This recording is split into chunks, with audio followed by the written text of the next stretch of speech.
Good morning students. बेटा आज हम मनी एंड क्रेडिट चैप्टर का जो है सेकंड पार्ट कराने जा रही हूँ मैं। तो इसमें जो है हमने फर्स्ट पार्ट में जो है ये पढ़ा था कि modern form of currency money क्या होता है, और हमने बार्टर सिस्टम के बारे में जिक्र किया था कि जब हम गुड्स के बदले गुड्स लेते हैं this is known as barter system. लेकिन जब हमने इसमें जो है प्रॉब्लम फेस करने लग गए तो क्या हुआ, तब मनी की खोज हुई, तब मनी को जो है एक मीडियम यूज किया जाने लगा सामान को खरीदने या बेचने के पर्पज से। तो जो इस चैप्टर का सेकंड पार्ट है, जो हमने मनी एंड क्रेडिट की बात हो रही है, तो जो क्रेडिट वर्ड है, क्रेडिट मतलब लोन, उसके बारे में जो है आज हम पढ़ने जा रहे हैं कि लोन किस तरीके से, कौन से सोर्सेस से लोन लिया जा सकता है, कौन से फॉर्मल सेक्टर्स हैं, कौन से इनफॉर्मल सेक्टर्स हैं, बैंक कैसे लोन देता है, कहाँ से आता है पैसे, मतलब ये सारे क्वेश्चंस जो हैं, जितने भी आपके डाउट्स हैं, वो आज की क्लास में जो है क्लियर हो जाएंगे सब बच्चों को। ठीक है बच्चों, तो लेट्स स्टार्ट। जो हमारा फर्स्ट टॉपिक है इसमें बेटा ये है कि लोन एक्टिविटीज ऑफ बैंक, कि बैंक की जो है लोन एक्टिविटीज क्या होती हैं। एक्चुअली में क्या होता है कि बैंक करता क्या है।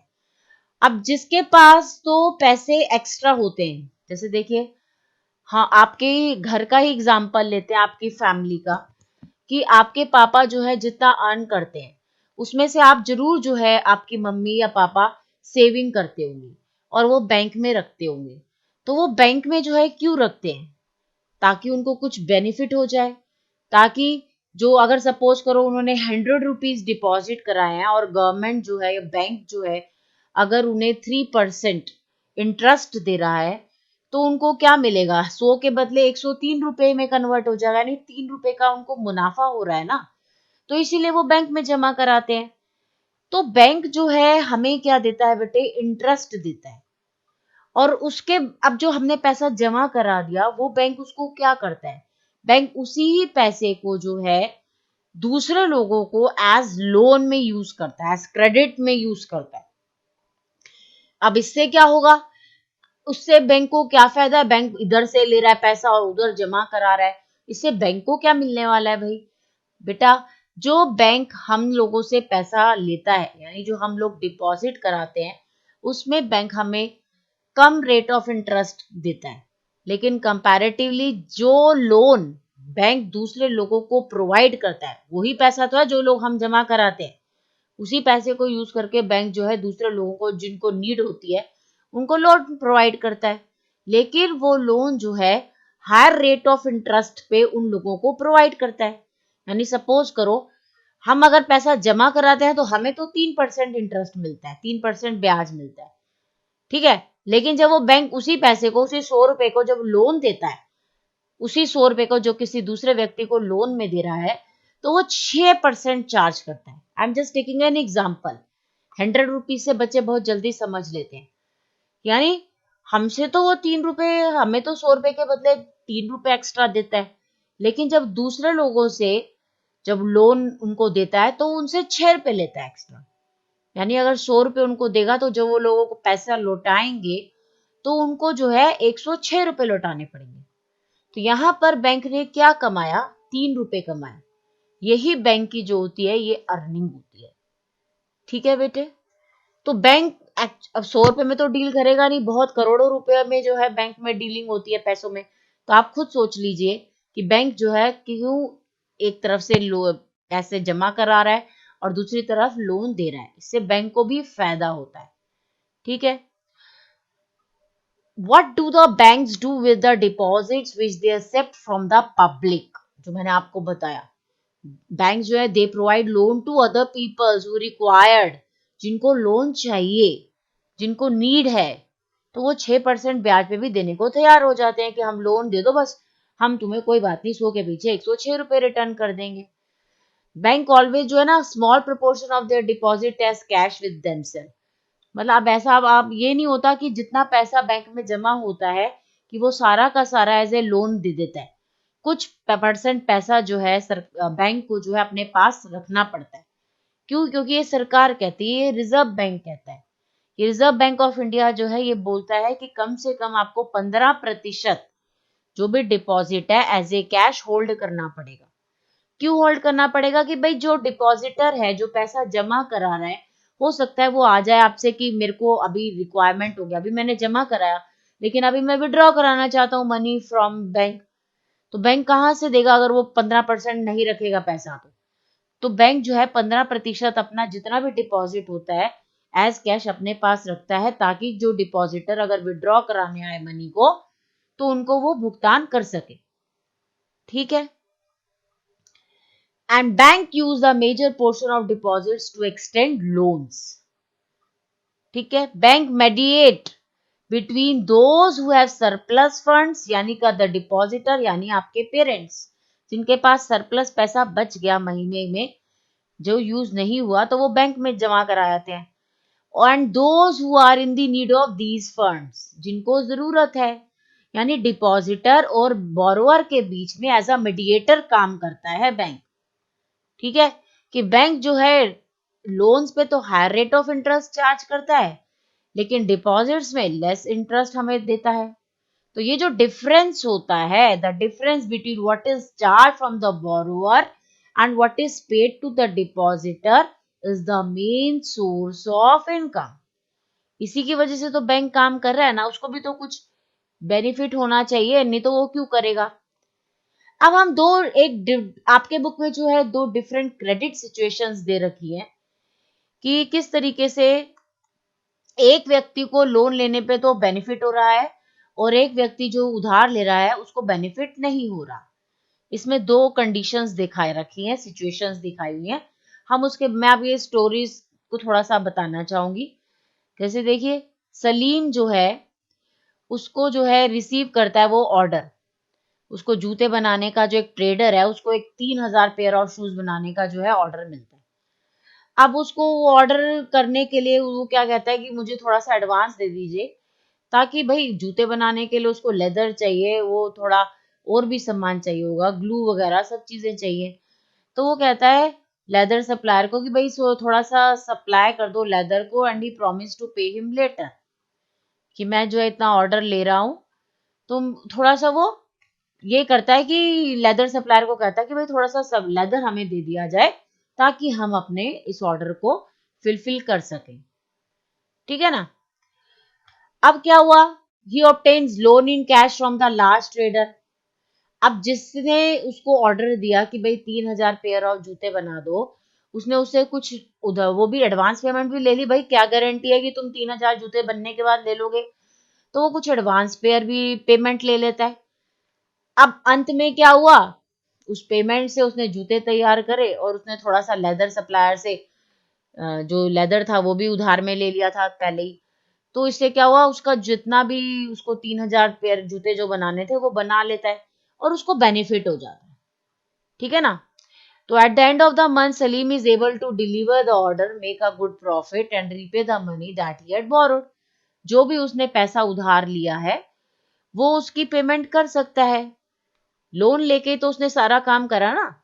पहले वो 1,000 पेयर जूते की एडवांस पेमेंट ले लेता है, लेदर वाले से भी उसने जो है लेदर ले लिया, तो अब उसकी वो आसानी से पेमेंट कर सकता है क्योंकि उसने बहुत कमा लिया। तो यहाँ पर हमने क्या देखा बेटे, इस वाली सिचुएशन में हमने देखा कि जो लोन लिया गया, जो उधार लिया गया, it plays a positive role. यहाँ पर जो रोल प्ले हो रहा है लोन का, इट इज पॉजिटिव। लेकिन अब मैं आपको आपके ही बुक में जो स्वप्ना की जो प्रॉब्लम है उसका जिक्र करूंगी कि उसके केस में पॉजिटिव रोल नहीं होता लोन का या क्रेडिट का। उसके केस में क्या होता है बेटे, स्वप्ना की क्या प्रॉब्लम है। स्वप्ना जो है वो एक स्मॉल फार्मर है। ठीक है। और वो ग्राउंडनट उगाती है। ठीक है। वो लोन लेती है, कहाँ से लिया उसने लोन? मनी लेंडर से, कि भाई मेरी खेती मैं खेती करूंगी तो जो अच्छी कल्टीवेशन हो जाएगी मैं तुम्हारा उधार चुका दूंगी। इस तरीके से वो जो है मनी लेंडर से लोन लेती है। अब क्या हुआ, उसको लग रहा था कि अच्छी हार्वेस्टिंग हो जाएगी, अच्छी कटाई हो जाएगी और वो अपना जितना भी लोन लिया उसको आसानी से लोन पे कर पाएगी। ठीक है ना। लेकिन क्या होता है, सीजन की वजह से क्रॉप जो होती है उसके कीड़े लग जाते हैं और सारी क्रॉप फेल हो जाती है। अब क्या है, स्वप्ना जो है अपने क्रॉप्स में पेस्टिसाइड्स भी स्प्रे करती है, उससे ज्यादा फर्क नहीं पड़ता है और वो मनी लैंडर को रीपे नहीं कर पाती लोन को। अब इससे क्या बेटे, ये डेब्ट ट्रैप में फंसती चली जाएगी। मतलब वो पेमेंट नहीं कर पाई क्योंकि उसकी फसल जो है खराब हो गई, कीड़ा लग गया। पेस्टिसाइड्स पे भी उसने इतना खर्चा कर दिया कीड़ों को मारने के लिए। अब क्या हुआ, अगले साल फिर वो खेती करना चाहती है ग्राउंड नट की, मूंगफली की। अब उसको फिर से फ्रेश लोन लेना पड़ेगा, अभी पुराना लोन चुका नहीं पाई और फ्रेश लोन ले रही है, तो क्या होगा बेटा, शी इज कॉट इन अ डेब्ट, यानी कि वो उस पूरे डेब्ट ट्रैप में फंसती चली जाएगी। ठीक है ना।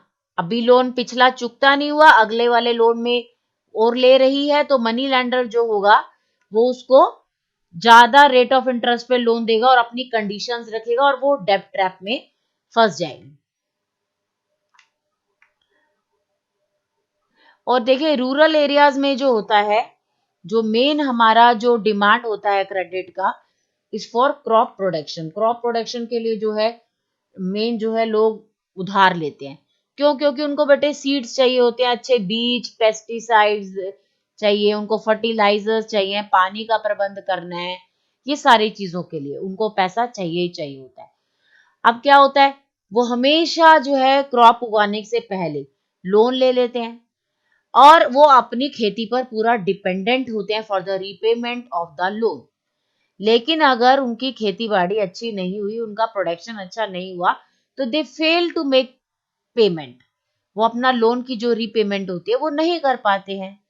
ठीक है ना। आप जैसे स्वप्ना के केस में ही देखिए, जो उसकी क्रॉप फेलियर हो जाता है, वो लोन को रीपेमेंट नहीं कर पाती है, तो उसको अपनी ही जमीन का कुछ हिस्सा बेचना पड़ता है टू रिपे द लोन। तो जो क्रेडिट होता है वो पॉजिटिव सिचुएशन भी ला सकता है या दूसरे व्यक्ति को डेब्ट ट्रैप में भी फंसा सकता है, जैसे कि स्वप्ना के केस में, कि जो स्वप्ना है वो डेब्ट ट्रैप में, जाल में जो है फंस गई है। ठीक है। तो डेब्ट ट्रैप क्या होता है बेटे, कि आप जो है लोन के कर्ज के जाल में फंस गए हो, क्योंकि आप पिछला तो कर्ज दे नहीं पाए हो, अगला कर्ज और ले रहे हो, जिस वजह से आप उस चक्कर में फंसे ही रहते हो, आप कभी भी मुक्त नहीं हो पाते उस ट्रैप से। और उस बेचारी जो स्वप्ना थी, उसको अपनी जमीन का एक टुकड़ा बेचना पड़ता है। ठीक है। ये एक दो कंडीशंस बताई गई हैं रूरल एरियाज में कि किस तरीके से, not in rural areas, it can be, it may be in the cities also, कि वो जो पहला केस है वो सिटी वाला भी लग रहा है, रूरल में भी हो सकता है, सिटीज में भी हो सकता है। कंडीशन बताई गई है। ठीक है। अब आता है हमारा लोन लेने की क्या टर्म्स रहती हैं। क्या ऐसे ही मैं बैंक में जाऊं या किसी से मांगू तो क्या मुझे लोन मिल जाता है? तो लोन की क्या जो है टर्म्स रहती हैं बेटे। सबसे पहले जो लोन आपने अगर लेना है तो आपके पास कोलेट्रल होना चाहिए, यानी कुछ सिक्योरिटी देने के लिए आपके पास कोई चीज होनी चाहिए। अब ये कोलेट्रल क्या होता है बेटे? कोलेट्रल इज एन एसेट, एक ऐसा एसेट होता है दैट द बोरोअर ओन्स, मतलब जो कि ऐसा कोई फिक्स्ड प्रॉपर्टी जो कि बोरोअर, जिसने लोन लेना है, उसके पास होती है। जैसे कि उसके पास लैंड हो, बिल्डिंग हो, व्हीकल हो, लाइफ स्टॉक हो, कोई जानवर, या डिपॉजिट्स हो बैंक से पास, मतलब कुछ भी ऐसी चीज जिसको वो गिरवी रख सकता है। ठीक है ना। और इस एसेट को, इस फिक्स्ड प्रॉपर्टी को, इस फिक्स्ड थिंग को ही यूज एज अ गारंटी, वो एज अ गारंटी यूज करता है लेंडर के लिए, कि भाई तुम इसको रख लो, अगर मैं लोन नहीं रीपे कर पाऊंगा तो आप इसको बेचकर अपना लोन को भुगतान कर लेना।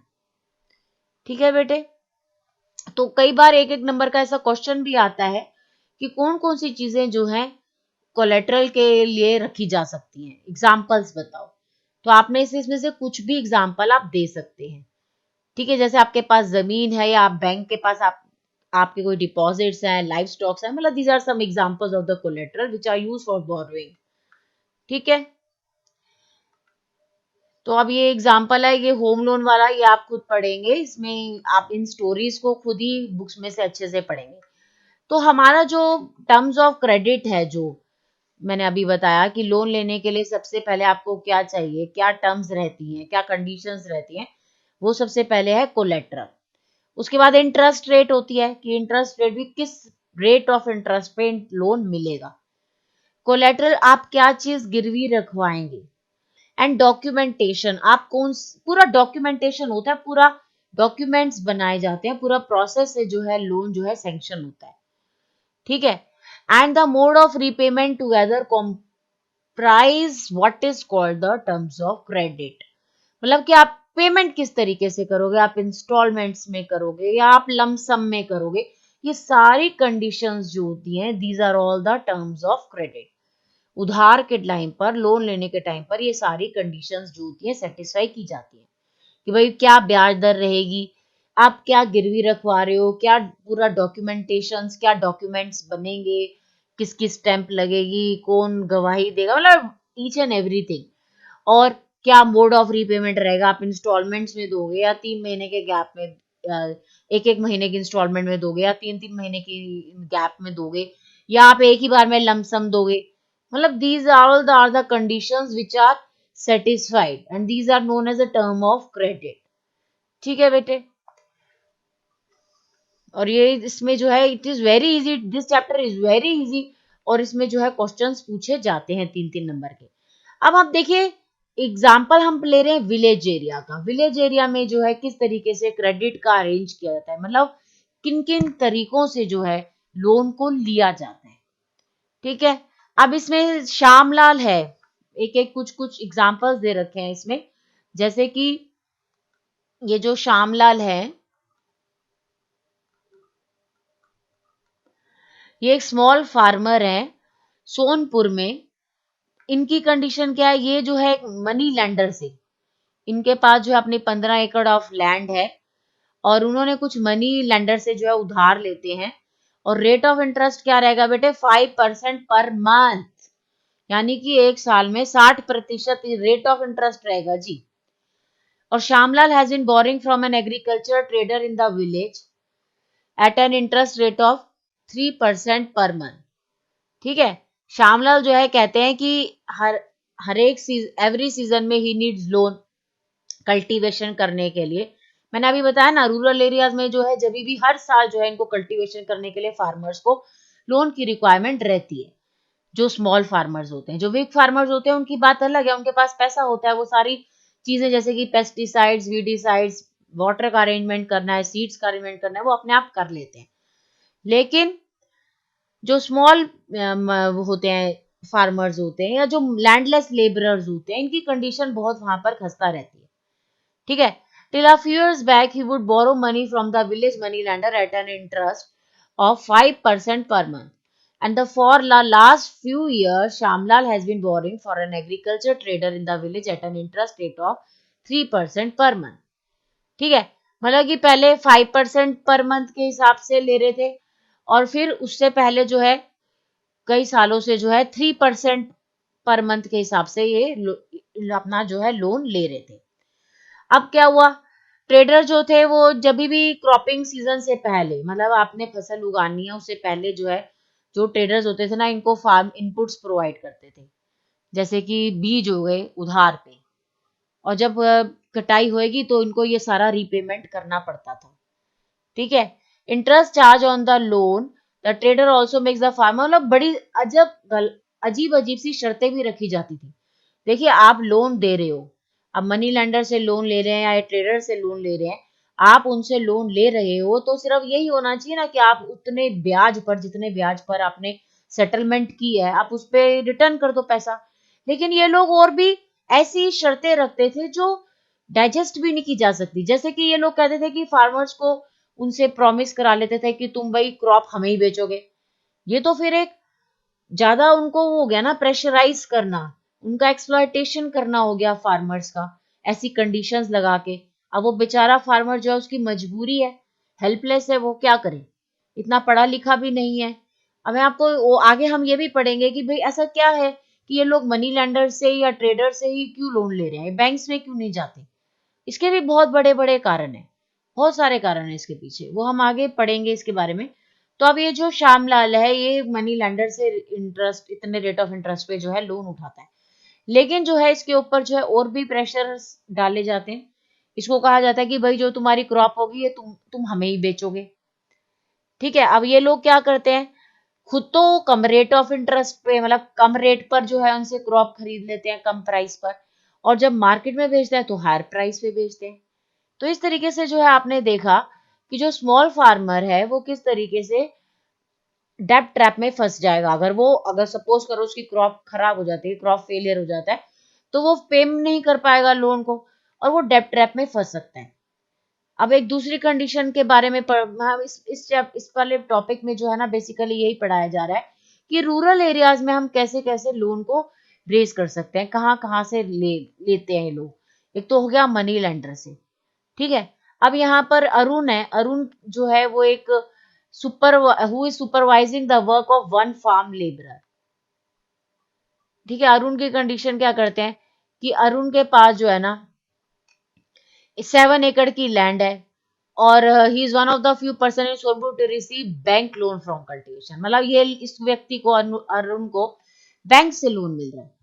मतलब ये जो है कोई मनी लेंडर से लोन नहीं ले रहा है, ये फॉर्मल सोर्स से लोन लेता है, बैंक से लोन लेता है।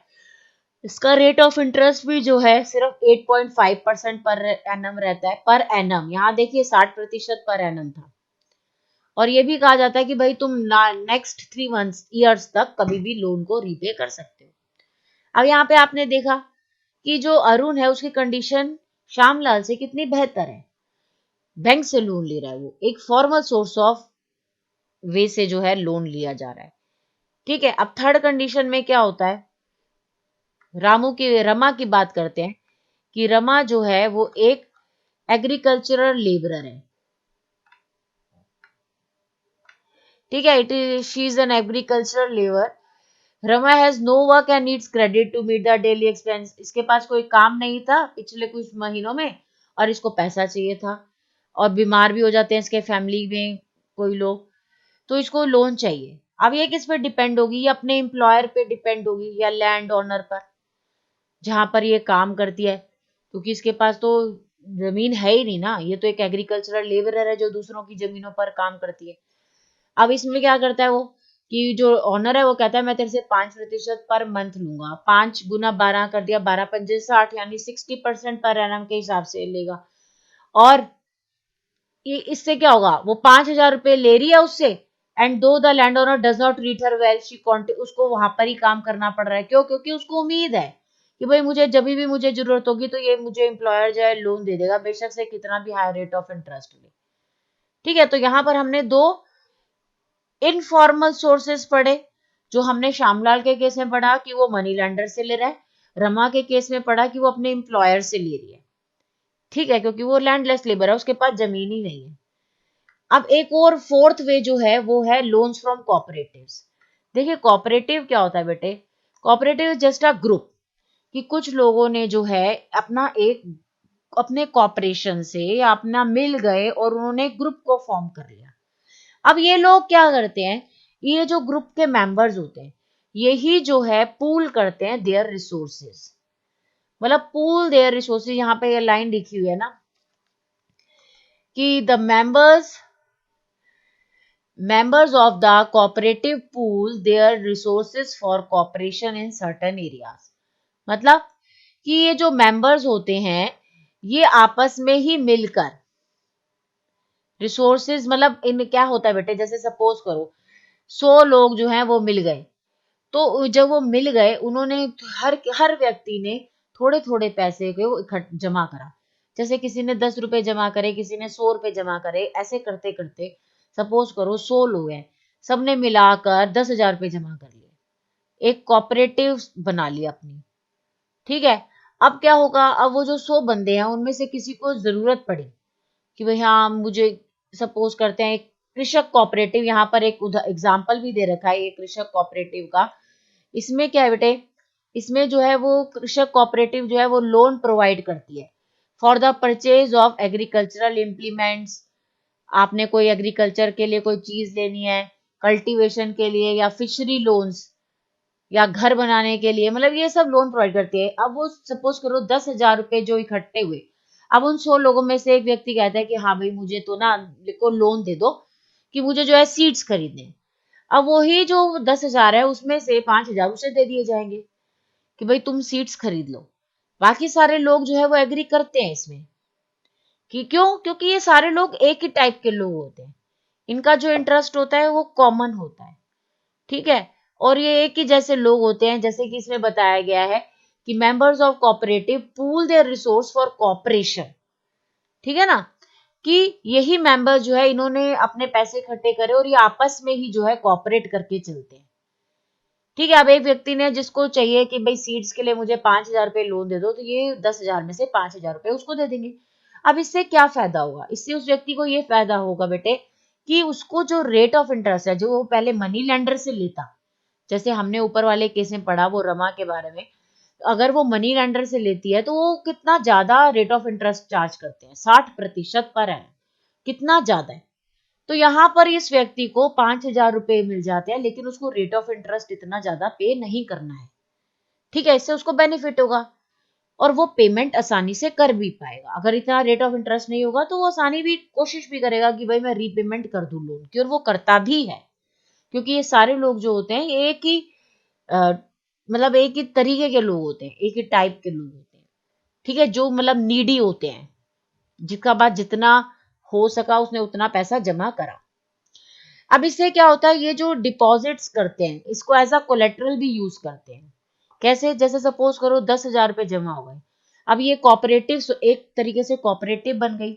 अब ये कोऑपरेटिव क्या करेंगे, ये बैंक को दिखाएंगे कि भाई देखो हमने जो है 10,000 रुपए हम जमा करे हैं, इसको एज अ कोलेट्रल यूज कर लो, मतलब कि हम जो है लोन ले सकते हैं, मतलब वी आर कैपेबल, कि ऐसा नहीं है हम लोन ले लेंगे कि तो रीपेमेंट नहीं कर पाएंगे, हम पेमेंट कर सकते हैं। देखो हमने 10,000 रुपए भी जमा करे, जब हम लोग 10,000 रुपए इकट्ठा कर सकते हैं मिलके, तो अगर हम बैंक से 10,000 की जगह 1 लाख रुपया लोन ले रहे हैं तो हम बैंक को ये गारंटी देते हैं कि हम जो है 1 लाख रुपया भी उनका रीपे करेंगे, और बैंक को भी जो है उस कोऑपरेटिव पर विश्वास हो जाता है।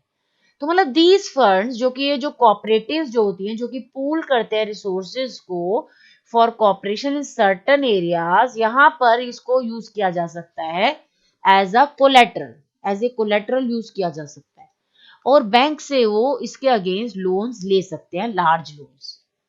ठीक है, और ये जो जब फंड्स मिल जाएंगे बैंक से तो वो मेंबर्स को लोन को देने में यूज किया जा सकता है। ठीक है, यहाँ तक समझ आया। तो ये वाले सेक्शन में मैंने जो आपको ये पढ़ाया है, ये रूरल सेक्टर वाले में जो 4 सोर्सेस पढ़ाए हैं कि कहाँ कहाँ से ये लोग लोन लेते हैं, तो हमने क्या पढ़ा, मनी लेंडर से लेते हैं, या ये एम्प्लॉयर से लेते हैं, या बैंक से लेते हैं, और जो फोर्थ वन जो पढ़ा हमने दैट इज कि वो फ्रॉम कॉपरेटिव से ले, मतलब कॉपरेटिव बना ली और उससे फिर लोन को रेज करा।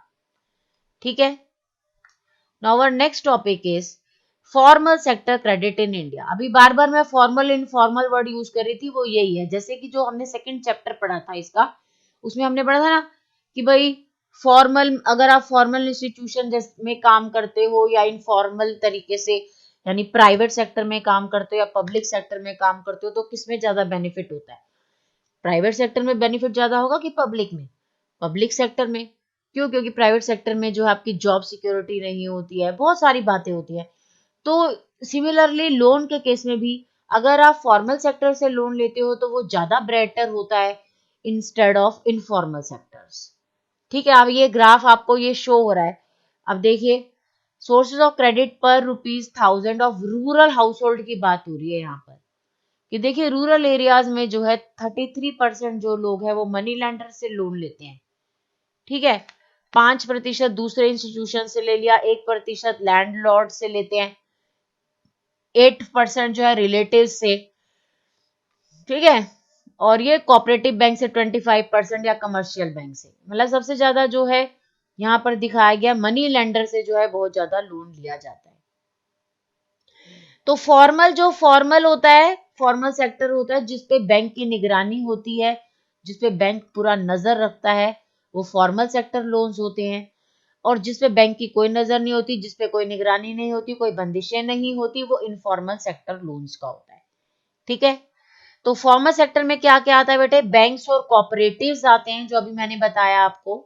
और इनफॉर्मल सेक्टर्स में क्या क्या आता है, मनी लेंडर्स, ट्रेडर्स, आपने रिलेटिव से पैसा ले लिया, आपने दोस्त से ले लिया, ठीक है, ये सारे जो है इनफॉर्मल सेक्टर्स ऑफ क्रेडिट आते हैं। क्रेडिट का मतलब होता है लोन, बार बार मैं ये बता रही हूँ आपको। तो अब आप ये बताइए कि हम फॉर्मल सेक्टर से क्यों ले भाई, इनफॉर्मल से हमें क्या घाटा है, इनफॉर्मल की तरफ हम क्यों जाए। देखिए, the reserve bank of India supervise the functioning of formal sources of loan. इसके दो फायदे बेटे, एक तो रिजर्व बैंक ऑफ इंडिया जो है फॉर्मल सेक्टर पर पूरा सुपरवाइज करता है उसकी फंक्शनिंग पे। बैंक पूरी निगरानी में रखता है कि बैंक ने मिनिमम कैश रखा है या नहीं रखा। मैंने अभी बताया था ना 15% कैश जो है बैंक को रखना पड़ता है। अगर बैंक ये नहीं होगा कि सारा का सारा जितना भी डिपॉजिट हुआ बैंक में वो ऐसा लोन जो है लोगों को प्रोवाइड कर दे, और जिसने डिपॉजिट कराया पैसा अगर वो विड्रॉ कराने जाए तो उसको पैसा ही नहीं दिया जा रहा, उसे परेशान किया जा रहा है।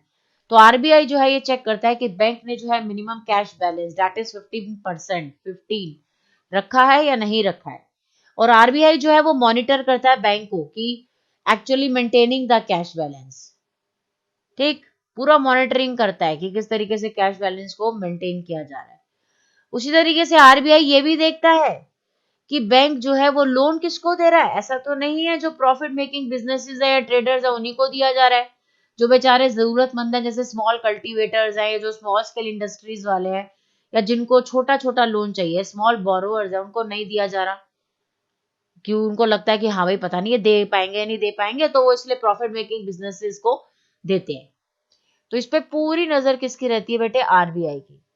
लेकिन अगर हम क्रेडिट ले रहे हैं इनफॉर्मल सेक्टर से तो वहां पर कोई भी ऐसी ऑर्गेनाइजेशन नहीं होती जो कि निगरानी रख सके कि इनफॉर्मल सेक्टर पे पूरा सर्वेलेंस करने के लिए, सुपरवाइज करने के लिए। जितना मन करता है उनका वो लोग रेट ऑफ इंटरेस्ट चार्ज करते हैं, वहां पर आप बोल नहीं सकते, ठीक है। तो ये क्वेश्चन आता है कि इनफॉर्मल सेक्टर्स ऑफ क्रेडिट या formal sectors of credit which one is better. तो इसमें जो है आपको पूरे एक्सप्लेन अच्छे से करना है। जैसे कि देखिए, सबसे पहला पॉइंट जो है वो ये है कि जो मनी लैंडर जो होते हैं इनफॉर्मल सेक्टर में, वो बहुत higher rate of interest charge करते हैं, ठीक है। और higher cost of borrowing means large part of earning of the borrower is used to repay the loan.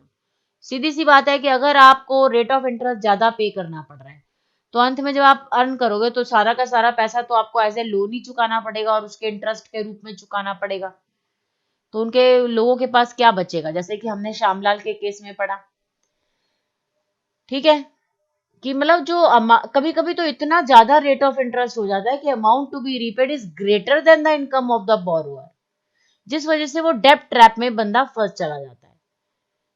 तो इसीलिए जो है ये कहा जाता है, ये सबसे बड़ा रीजन है इनफॉर्मल सेक्टर में कि भाई इनफॉर्मल सेक्टर से बेटर जो है फॉर्मल सेक्टर ऑफ क्रेडिट को माना जाता है। तो अब हमें क्या क्या सरकार को क्या क्या मेजर्स लेने चाहिए कि इनफॉर्मल सेक्टर्स को कम किया जाए और फॉर्मल सेक्टर्स को बढ़ाया जाए। जैसे आप ये एक और ग्राफ दिखाया गया है, जैसे देखिए जो पुअर हाउस होल्ड है, मतलब जो पुअर लोग हैं, देखिए 85% जो है वो लोन लेते हैं इनफॉर्मल सेक्टर से।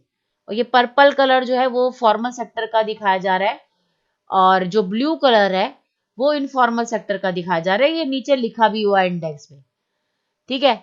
अब ये देखिए जो house hold with few assets, मतलब इनके पास कम पैसा है, थोड़ा कम पैसा है, वो लोग जो है 53% जो है वो लोग कहां से ले रहे हैं, इनफॉर्मल सेक्टर से, और 47% जो है फॉर्मल से। और इधर देखिए रिच हाउस होल्ड को देखिए, मतलब जिनके पास ऑलरेडी खूब पैसा है, वो लोग 90% यानी 90% वो लोग जो है फॉर्मल सेक्टर से लेते हैं। Formal sector means bank and cooperatives. और सिर्फ 10% जो है वो इनफॉर्मल सेक्टर से लेते हैं, मतलब जिनको एक्चुअल में नीड है they are not getting loan from the formal sector, they are moving towards informal. But those who have money, जिनके पास ऑलरेडी पैसा है, उनको लोन मिल रहा है फॉर्मल सेक्टर से, ठीक है। तो ये नहीं होना चाहिए एक्चुअली में, लेकिन ऐसा हो रहा है। तो what government should take measures, कि गवर्नमेंट सरकार क्या कर रही है, सरकार को भी तो कुछ करना पड़ेगा ना। तो सरकार को जो है ज्यादा से ज्यादा जो है बैंक खोलने चाहिए रूरल एरियाज में, ठीक है, ताकि जो है लोग जो है जो पुअर लोग हैं वो आसानी से बैंक से लोन ले सकें, ठीक है। Cheap and affordable credit is crucial for the country's development. अगर चीप लोन मिलेगा तो हर एक सेक्टर जो है फ्लरिश करेगा, स्मॉल स्केल भी फ्लरिश करेगा। ये सारा मैंने आपको बता दिया, मतलब हु गेट्स व्हाट, मतलब किसको कितना मिल रहा है, कि जो पुअर है उसको जो है फॉर्मल सेक्टर से इतना कम मिल रहा है और जो रिच है उसको फॉर्मल सेक्टर से ज्यादा मिल रहा है। तो इसीलिए सरकार को क्या करना चाहिए, it is very necessary that the banks and cooperatives increase their lending particularly in the rural areas, ताकि जो इनफॉर्मल सोर्सेज पर जो डिपेंडेंस है उसको रिड्यूस किया जा सके। ठीक है। और दूसरा जो है वो ये होना चाहिए, formal sector loans need to be expand, मतलब जो फॉर्मल सेक्टर के लोन जो है वो ज्यादा से ज्यादा दिए जाने चाहिए, ताकि जो है इनफॉर्मल सेक्टर पे डिपेंडेंसी कम हो जाए। ठीक है ना, इक्वली बांटने चाहिए, ये नहीं कि आप अमीर लोगों को तो ज्यादा फैसिलिटीज दे रहे हो, गरीब लोगों को नहीं दे रहे। अब ये जो लास्ट टॉपिक है बेटे, it is very important, self help groups. ये भी just it is a form of cooperative, ये भी जो है कोऑपरेटिव की एक फॉर्म है।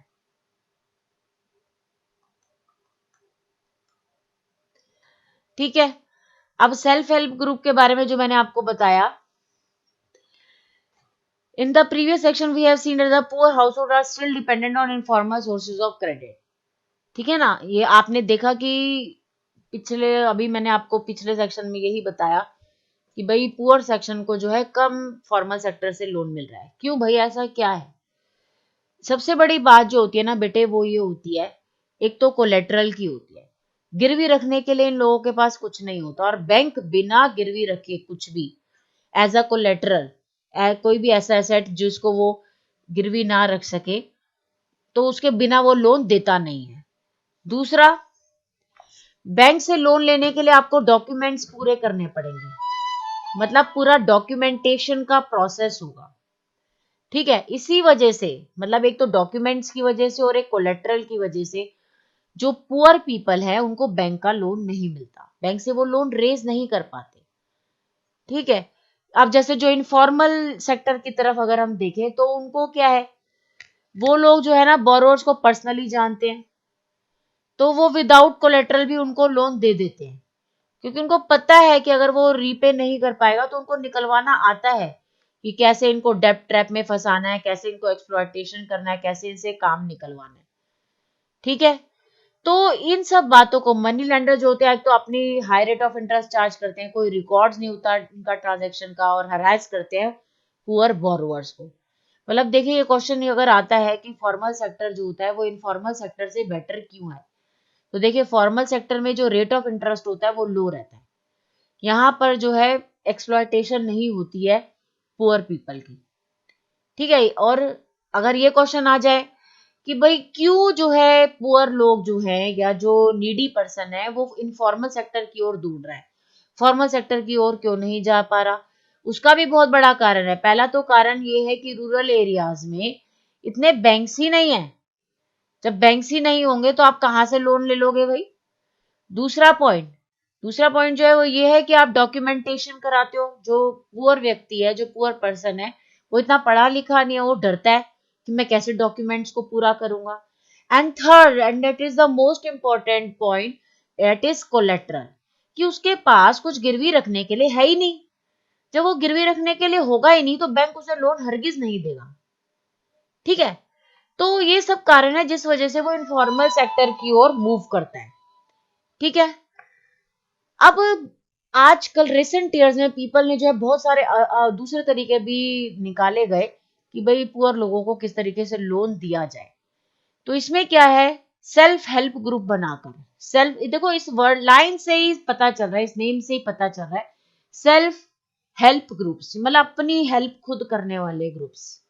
इसमें मेजरली जो है ना पर्टिकुलरली वुमेन्स ने इसका जो है पार्टिसिपेट करा, स्टार्टिंग करी एक तरीके से। अब क्या है, जो रूरल एरियाज हैं, जो घर ऐसे एरियाज हैं जहां पर पुअर लेडीज ने क्या करा, अपना ग्रुप बना लिया, एक कोऑपरेटिव टाइप बना लिया, एक ग्रुप बना लिया, जैसे कोऑपरेटिव हमने पढ़ा ना, सिमिलरली पुअर लेडीज ने अपना एक ग्रुप बना लिया और उन्होंने पूल करना लग गया, अपनी सेविंग्स को कलेक्ट करने लग गए। जैसे किसी ने 15-20 मेंबर्स जैसे इकट्ठे हो गए, 15-20 औरतें इकट्ठी हो गई और उन्होंने, किसी ने 25 रुपए जमा कराए, किसी ने 100 रुपए, किसी के पास 50 रुपए है, उन्होंने जमा कराए। ठीक है। और जब पैसा इकट्ठा हो गया तो अपने जो 10-15-20 जो लोग हैं उनमें से जिसको जिस चीज की जरूरत है, कि सपोज करो 15-20 लोगों में से किसी कोई व्यक्ति कहता है कि हाँ भाई मुझे अपने लड़की की शादी करनी है, या कोई कहता है कि मुझे पेस्टिसाइड लेना है अपने फार्म के लिए, तो उस व्यक्ति को लोन दे दिया कि लो भाई तुम लिए 1000 रुपए इकट्ठे हुए हैं, ये तुम ले लो।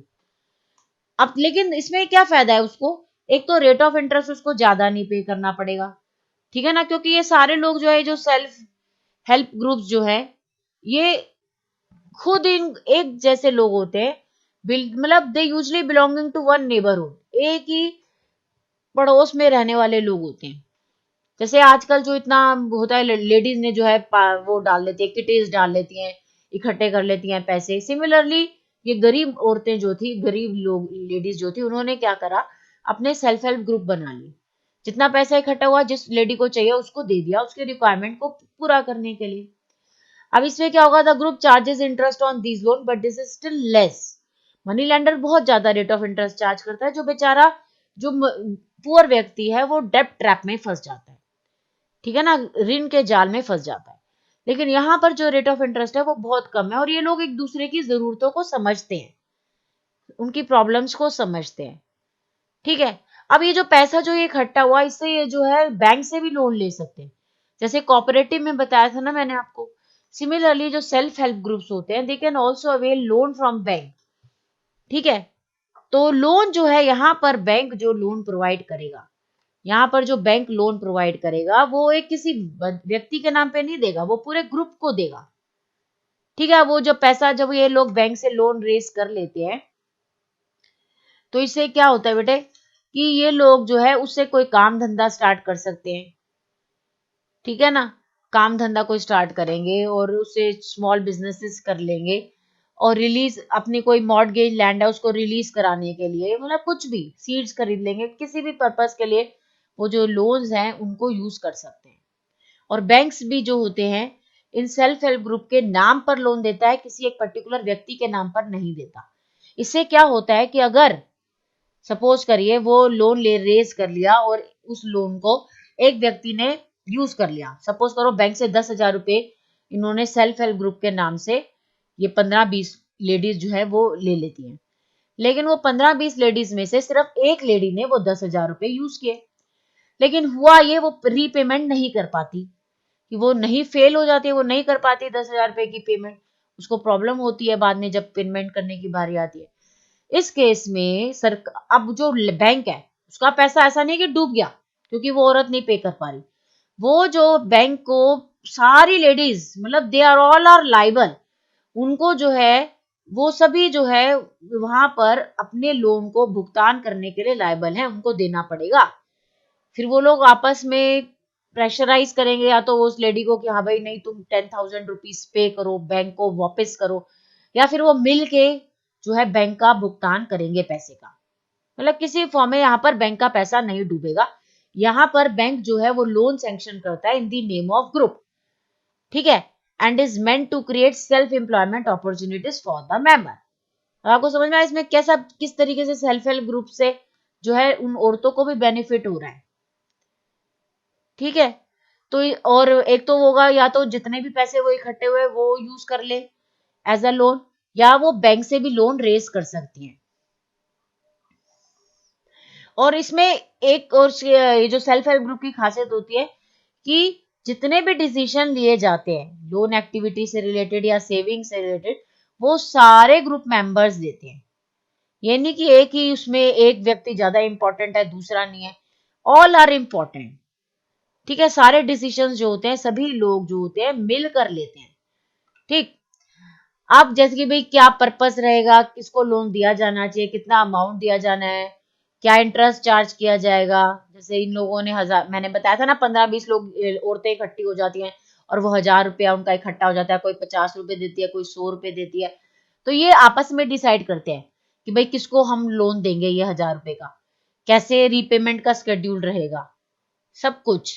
तो ये इसीलिए, मतलब कितनी डेमोक्रेसी है ना इस इतने छोटे ग्रुप में, बिल्कुल डीप रूट लेवल तक डेमोक्रेसी हो रही है इसमें यहाँ पर। ठीक है, it is the group which is responsible for the repayment of loan. Any case of non-repayment of loan by any one member is followed up seriously by other members in the group. जैसे suppose करो 1,000 रुपए जिस lady ने लिए और वो नहीं payment कर पा रही, तो यहाँ पर दूसरे लोग जो है उसको प्रेशराइज भी कर सकते हैं, भाई तुम लोन को पे करो. ठीक है. Thus the self help group help borrowers overcome the problem of lack of collateral. यहाँ पर देखिए कोई कोलेट्रल भी नहीं है, लेकिन फिर भी उन्होंने बैंक से लोन रेज कर लिया. They can get timely loans from a variety of purposes and at a reasonable rate interest rate.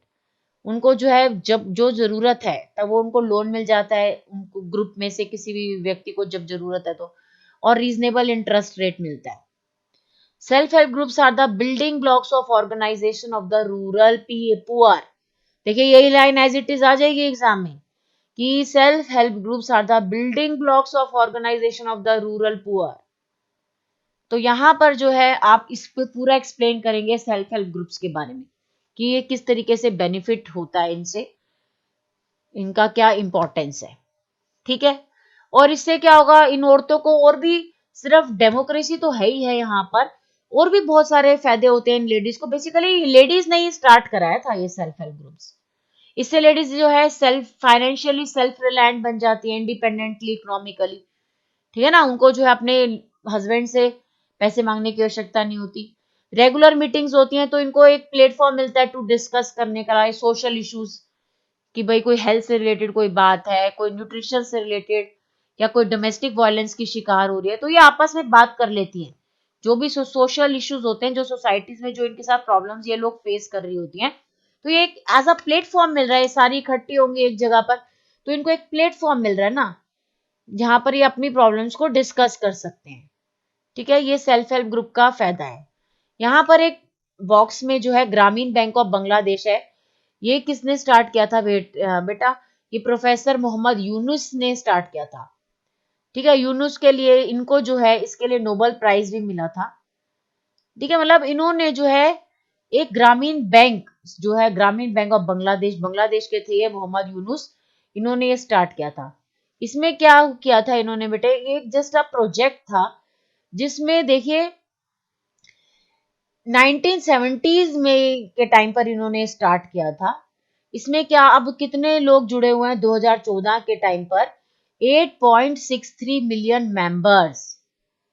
और सारे जो है ये वुमेन होती हैं, सारी वुमेन है इसमें जितने भी मेंबर्स हैं. और इनका ये जो ग्रामीण बैंक जो है ये फैला हुआ है 81,390 विलेजेस में. Almost all of the borrowers are women and belong to poorest section of the society. These borrowers have proved that not only one poor woman reliable borrower, but they can start and run a variety of small income generating activities successively. यानी कि ये इसमें इन्होंने जो ग्रामीण bank में खोला था ना बेटे, इसमें इतने सारे लोग जो 2014 तक जो है देखो 8.63 मिलियन लोग जो है इसमें जुड़ गए हैं. ये एक तरीके से इन लोगों ने सेल्फ हेल्प ग्रुप बनाया है. जो अभी हमने पढ़ा है ना सेल्फ हेल्प ग्रुप, वही इन्होंने स्टार्ट किया था. इसमें क्या है, इन सारी औरतों ने जो है अपने अपने पैसों को जमा करा और एक ग्रुप बनाया, और जिसको जरूरत है उस पैसे को उन्होंने एज अ लोन प्रोवाइड करा. एक बैंक का काम करा इन्होंने. ठीक है ना. इससे क्या हुआ कि जो जिन लोगों को रिक्वायरमेंट है लोन की, उनकी रिक्वायरमेंट पूरी की जा गई, और with very less rate of interest. उनका एक्सप्लॉयटेशन भी इतना नहीं हुआ. इसके लिए इन्हें जो है नोबेल प्राइज भी दिया गया 2006 में. यही जो थे ग्रामीण बैंक के फाउंडर कहलाते हैं. ठीक है. इन्होंने ही जो है इसको बनाया था.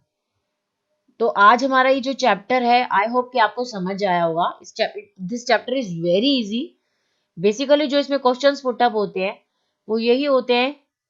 फर्स्ट टॉपिक का तो हमने लास्ट क्लास में बताया था. इसमें जो है क्रेडिट से रिलेटेड होते हैं कि भाई कौन से फॉर्मल सोर्सेज हैं, कौन से इनफॉर्मल सोर्सेज हैं, क्या कारण है कि रूरल एरियाज में जो है फॉर्मल सोर्सेज से लोग नहीं लोन रेज कर पाते. ग्रामीण बैंक का क्वेश्चन आ जाता है, ये जो इन्होंने जो है मोहम्मद यूनुस ने स्टार्ट किया था. सेल्फ हेल्प ग्रुप्स के ऊपर काफी आता है. तो आपने ये सारे क्वेश्चंस जो है इनके आंसर्स प्रिपेयर करने हैं अपने आप. अगर आपको कोई डाउट है या आप कोई सजेशन देना चाहते हैं तो आप मेरे कमेंट बॉक्स में जरूर दीजिएगा. ओके बेटा, thank you. Have a nice day.